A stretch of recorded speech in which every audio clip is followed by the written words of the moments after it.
Salut à tous, alors bienvenue. Aujourd'hui comme promis on va voir un petit peu la partie électronique pour faire fonctionner notre CNC. C'est maintenant.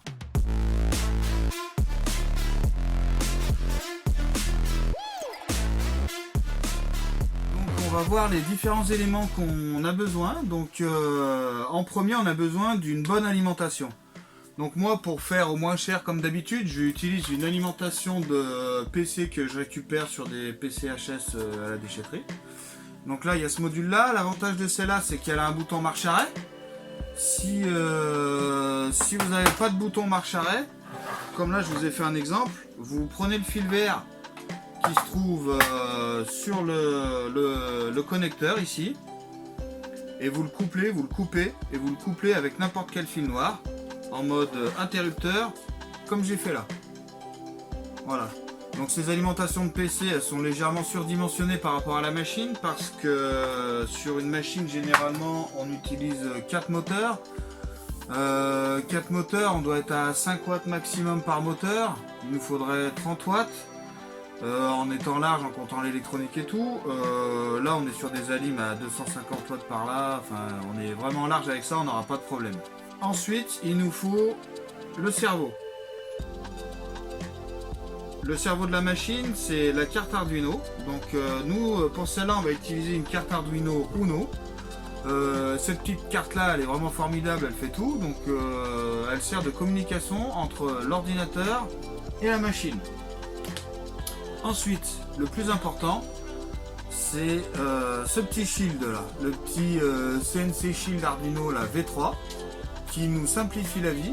En fait, c'est un shield, c'est quoi? C'est quelque chose qui se clip sur l'Arduino et qui va nous servir à nous faciliter la tâche en tant que câblage. On n'aura pas des câbles avec des fils dans tous les sens, parce qu'au final, on pourrait s'en passer de ce truc. Mais comme c'est tout compact, c'est déjà tout câblé, ça nous simplifie la vie, ça compacte, on est compact, on peut voir où est-ce qu'il y a des problèmes, et le câblage est beaucoup plus simple. Donc ça sert à ça, un petit shield. Donc sur ce petit bouclier, on va avoir besoin pour conduire chaque moteur d'un petit driver moteur.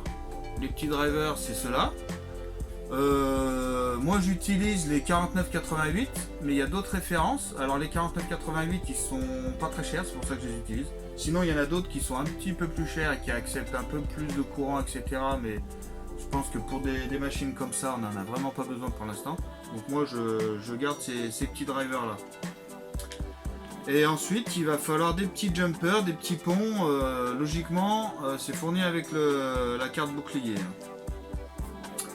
Moi dans cette machine j'utilise aussi des interrupteurs fin de course. C'est beaucoup plus pratique pour signaler à la machine de se remettre en position 0. Sinon il faut le faire à la main et c'est un peu galère. Donc moi je vais utiliser des fins de course sur celle-là. Donc maintenant on passe à l'assemblage du shield.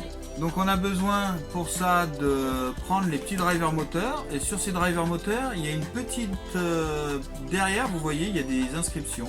Il faut bien penser, pour le mettre dans le bon sens, de mettre la patte qui s'appelle Enable, c'est marqué Enable, avec sur le bouclier l'endroit, le seul où il y a marqué quelque chose c'est Enable. C'est pour ça qu'il faut utiliser cette broche là. Ça vous permet de ne pas vous tromper de sens, parce que sinon ça ne fonctionnera pas. Hein. Donc là, il faut bien le mettre dans le bon sens. Voilà. Ensuite, il faut normalement fournir avec les drivers, coller des petits radiateurs, parce que sur les moteurs qu'on utilise, là, les NEMA 17, oui, j'en ai pas parlé. Les petits NEMA 17, c'est les moteurs qu'on utilise dans 90% des machines CNC faites maison, c'est des NEMA 17. Hein. Il y a différents modèles. Sont des moteurs pas à pas, donc il y a 4 fils, 2 phases, et il y a 200 pas par révolution. Donc il y a 200 pas pour faire un tour complet. Et on va voir qu'avec ce petit shield là, on va pouvoir encore démultiplier la précision. Donc les pas pour un tour, c'est la précision. Avec ce petit shield ici, vous avez des endroits sur chaque driver où on peut mettre des petits jumpers. Ça c'est le micro-stepping. Le micro-stepping, c'est quoi? C'est de... Avec les 200 pas d'origine, on les démultiplie encore.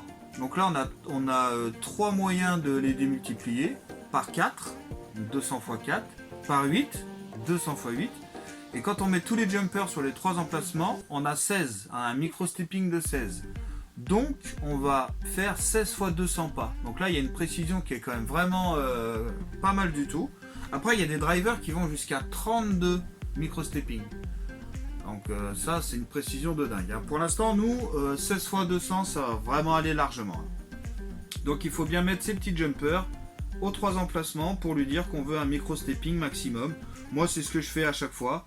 Donc comme j'ai pas beaucoup de petits ponts et que je préfère les garder, moi ce que j'ai fait c'est que j'ai soudé directement derrière la carte le micro-stepping maximum. Parce que j'utiliserai de toute façon tout le temps un micro-stepping maximum.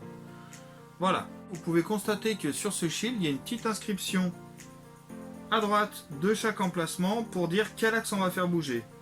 Là il y a l'axe X, là il y a l'axe Z, là le Y, et à côté vous avez un petit A. Et le petit A, c'est super intéressant sur ce truc, c'est que le petit A, il est capable de reproduire exactement la même chose que n'importe quel des 3 autres axes. Donc dans mon cas, c'est intéressant parce que par exemple sur l'axe Y, moi j'ai 2 moteurs sur l'axe Y. Donc il y en a un, il va s'appeler Y, l'autre il va s'appeler A. Et pour valider qu'ils fassent exactement le même mouvement, je mets deux petits jumpers ici. Donc moi je veux que mon axe Y clac, soit reproduit par l'axe A ici. Voilà. Et on met les 2 petits jumpers ici. Et là comme ça on est sûr que les deux feront le même mouvement. Voilà. Ensuite on a sur cette petite carte ici, le petit bornier qui se trouve ici, c'est l'alimentation. Nous on va utiliser les 12 volts. On peut utiliser jusqu'à 36 volts sur ce type de shield. Moi je vais utiliser le 12 volts de l'alimentation. Comme tous les moteurs sont en 12 volts, 12 volts ça suffit largement. Je suis même pas sûr qu'en 36 ça fonctionne correctement cette carte là. Et ensuite vous voyez ici il y a aussi des petits câblages intéressants. Donc ici en haut c'est pour câbler nos fins de course, nos petits interrupteurs ici. Ensuite tout en bas c'est pour pouvoir mettre par exemple un arrêt d'urgence, un bouton de pause, un bouton pour annuler et un bouton pour reprendre. Donc je pense que ces 3 boutons là je vais les tester, je vais essayer de les programmer correctement dans GRBL et ça serait intéressant justement de pouvoir câbler ces 3 boutons et de les faire fonctionner correctement sur cette machine.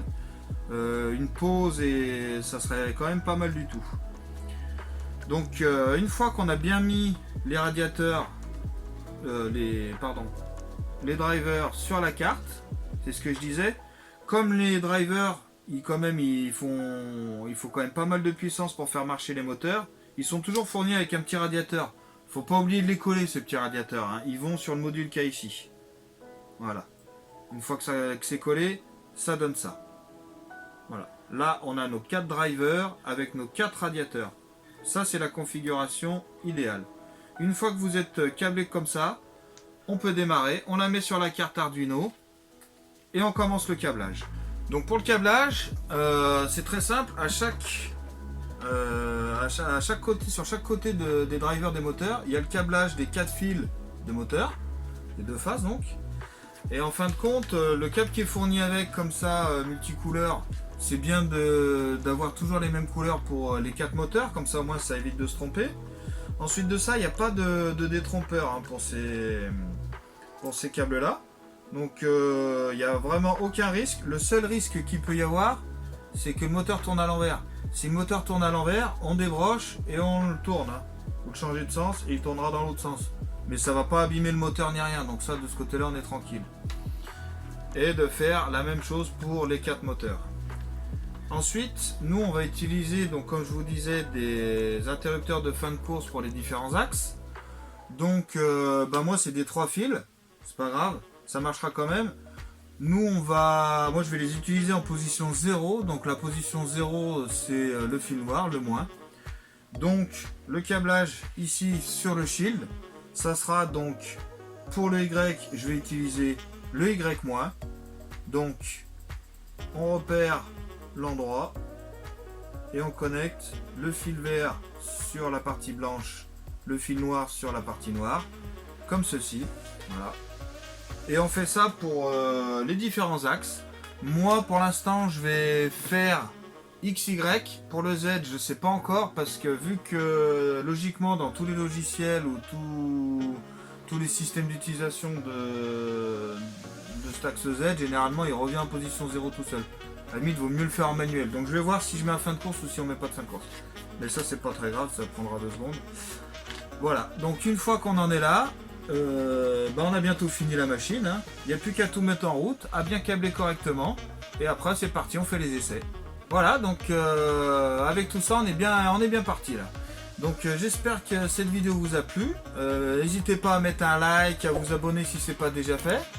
Jetez un œil dans la description de la vidéo aussi parce que souvent je suis sur Instagram aussi en ce moment.